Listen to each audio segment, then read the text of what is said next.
Every superwoman needs a Superman, right? Hey, what's going on out there? A new world. Welcome to the last day of Black History Month, right? Yeah, so I couldn't find much, to try to get close to my Black Panther theme. And I know you're saying, hey, man, how you going to be a Black Panther with a white designer hat on? Hey, I'll break it down in a second.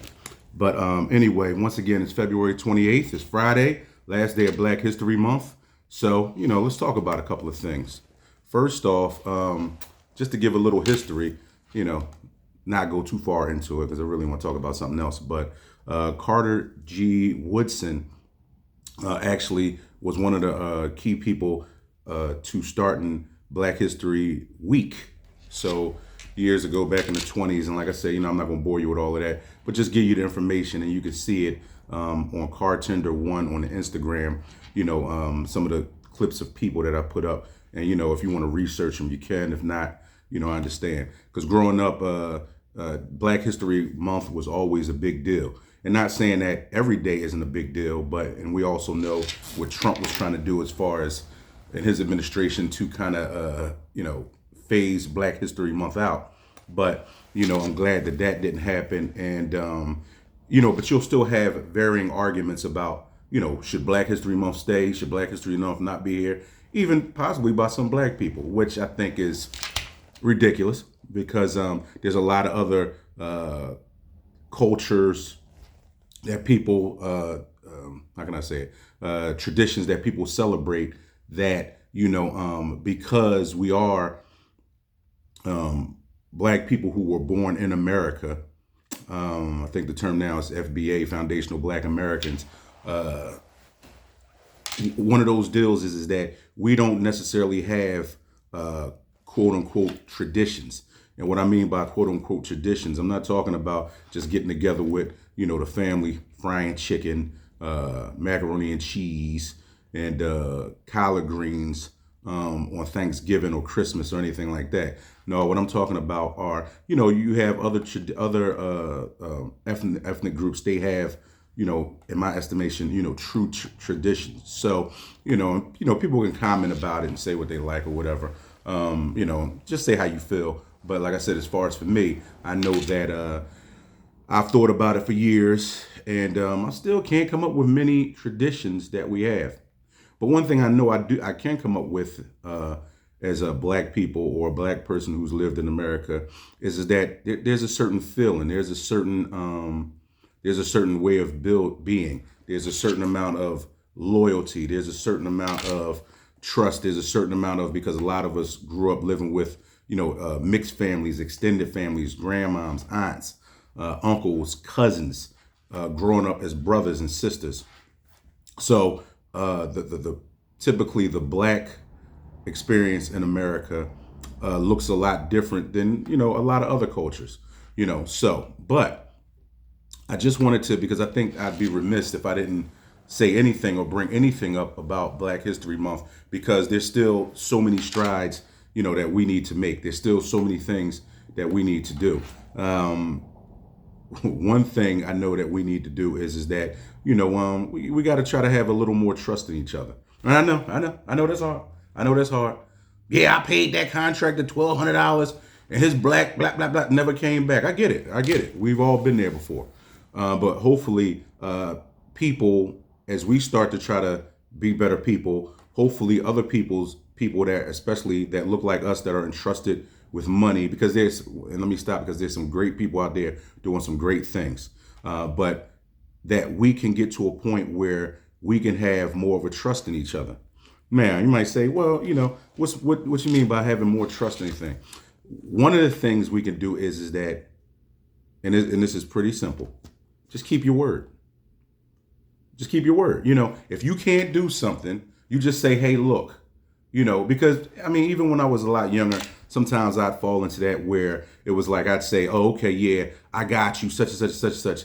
And then if I wasn't able to do it, instead of me communicating effectively and saying, hey, look, I can't do it. Or instead of me saying, you know what, that's not something that I want to do. I would just go along with it. And when you're younger, you tend to do that. But I would say this, even starting younger, it should be a big deal. It should be a big deal, because a lot of times what do a lot of black people get accused of?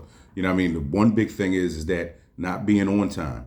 And actually, a white gentleman I used to work with, a white guy I used to work with, who was a lot older than me, and him and another guy that I used to work with, Tony, we were real close as far as cool and everything.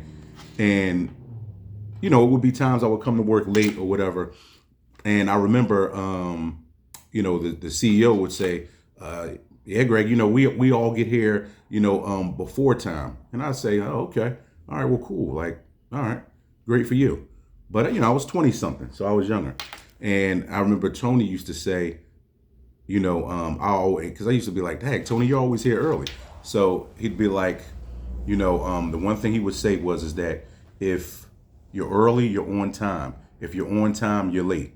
So basically, you show up somewhere early, there's no way you can be late because you're early, right?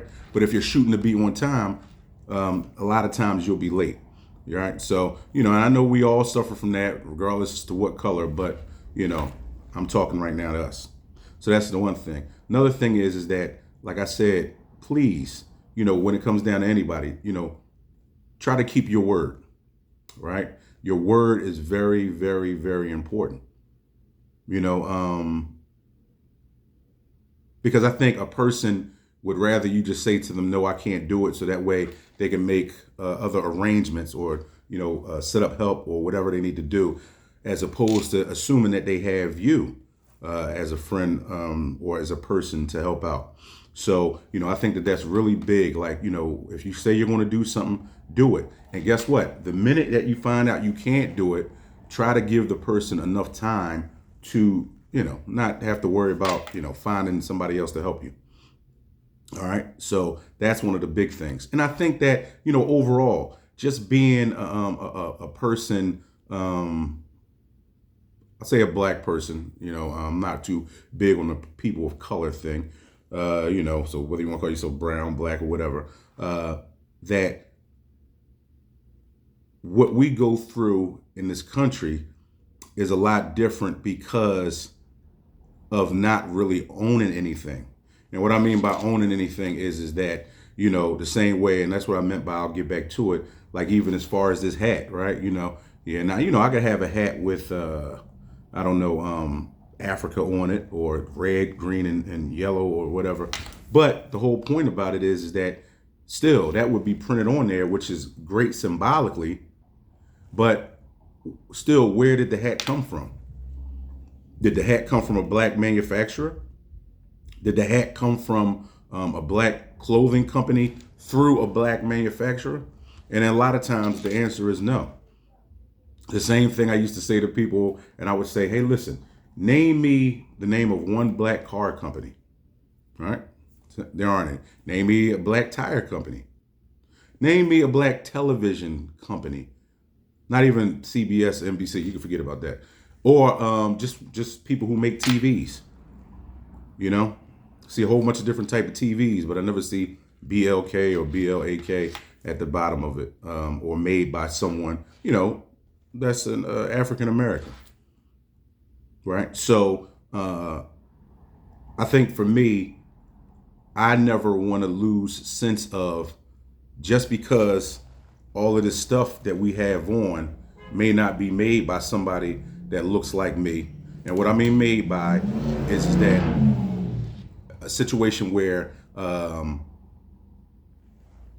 not just made by, but a person who, and what I mean by make it is from beginning to end, from the manufacturing stage to the marketing stage to, going out to people. All right. As opposed to every time there's always this huge split. So if you're a black company that makes something, somebody else is taking a huge chunk of the revenue. And we know we always going to have people to pay, but where we take a bigger piece of it. All right. And we can basically do what we want to do with it. So, I just want to let everybody know, like, hey, listen, Black history, anything, as far as being a black person and trying to strive to be better, has to be more up here in your head and more in your heart. All right. Because a lot of times what happens is that, we assume that, even some of us who've made some money or something like that, and you kind of lose sight of it. And even I see, as far as, here in America, nobody really promotes or talks about Black History Month, commercial wise. Sometimes, some of the, like NBA, maybe NFL, they may promote it a little bit. I know this year for the Super Bowl, they took in racism out of the end zone, and I don't know if that has any direct correlation with the DEI brigade that's going on with Elon Musk and Donald Trump. I don't know, but if you do go back and look at that, they took in racism out of the end zone, when clearly we have a huge problem with racism in this country, whether it be covert or overt. And, depending on which president, sometimes it becomes a little more overt, as we know, right? So, but what I want to do is, like I said, just, talk about that. And, just remember, whether you're Black, white, anything, because there have been a lot of great people from different cultures who've helped to keep Black History Month, or just the fairness of being Black, going. And promoting certain things, because just like even when President Obama was elected, he wouldn't have got in if it was just all Black people voting for him, right? There had to be a lot of other people, white people, Asian, Latino, whatever, who saw fit to want to vote for him, to say that he should be a president as a Black man. Because I'm not gonna lie to you, I remember sitting in a classroom and looking on the walls, and all around the walls were nothing but these white guys with wigs on and stuff like that. And I'm telling you, I used to sit in there and say, you know what, I don't ever think I'll see a Black president, ever, right? So, and it finally happened. Was a little disheartened, disappointed, by some of us, when it came down, to the last election. But, hey, listen, that's old news. We got to deal with the guy that we got in there now, right? So, just in pardon, I just want to say, look, I want everybody, if you can, think about it. Being Black, or being brown, or being whatever you choose to call yourself here in this country, really has to be more in here and more up there. And, you can only, because it's easy for us to talk about people and say, oh, yeah, the YNs is doing this, and, they're doing that. And, I've been guilty of that also. But the thing is that I've also worked with a lot of people, especially earlier on in my life, to try to help rectify some of those situations. So I just think that we just need to have more of an open heart. And like I said first, let's try to get the places on time. You know what I mean? Because, when you get places on time and you do certain things, there's more of an appearance that, hey, look, this person is here for business. They're ready to rock and roll. Two, and the biggest thing to me, even if your rate goes from, I don't know, whatever it is now, to about 99%, learn how to keep your word. Because here's the funny thing. Nobody ever likes it when somebody breaks their word on them, right? I've never met a person yet who didn't complain about somebody not doing something for them, right? I've never heard that. Oh, yeah, it's okay that they didn't do it. I was only waiting around for 2 hours. Yeah, you know what I mean? It's okay. No. You never ever hear that, right? So what's good for you needs to be good for somebody else. And I think overall, if we start taking some more of these steps, it starts to help us cultivate a better community. It helps us to cultivate a better feeling amongst each other, as opposed to someone always saying, no, you can't hire a Black person to do that because, you already know. You know what I mean? This is going to happen. That's not going to happen. So, let's be fair. Let's get back to the business. And once again, appreciate you for, kicking it with me for this first week. And, it's Friday. It ain't 95 degrees, but, not where we're at. But go out, enjoy yourself, have a great weekend. And guess what? We're going to start this right back up on Monday. I'll holler at you.